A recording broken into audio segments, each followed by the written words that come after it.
close your eyes for a moment. Imagine a winding path through the forest, where the very air begins to change before you see why.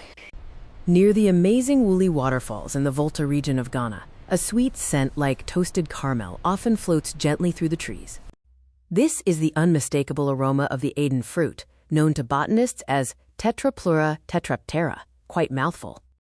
The Aidan fruit is a bit of a wonder, with 4 distinct wooden wings that twist elegantly along its body.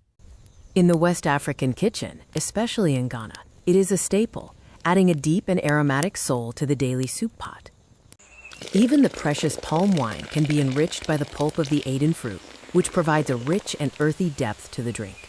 But the Aidan fruit is more than a simple spice. It is a complete cabinet of natural forest medicine. Indeed, that's what makes it special.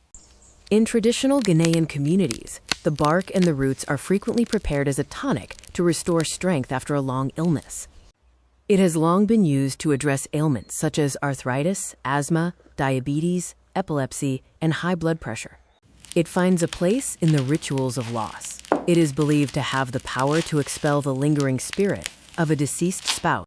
Yet its greatest lesson lies in its presence, for the elders call it the assertive one, whose scent announces itself from the outskirts of town long before you see it. The meaning is that your reputation always travels miles ahead of you.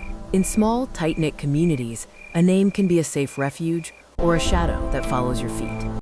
What we choose to steep into our daily lives determines the scent we will eventually leave in the world, good or bad. It is a humbling thought, and one that encourages us to move through the world with care. Read more about these botanical stories in Botanical Wisdom from West Africa, available on Amazon.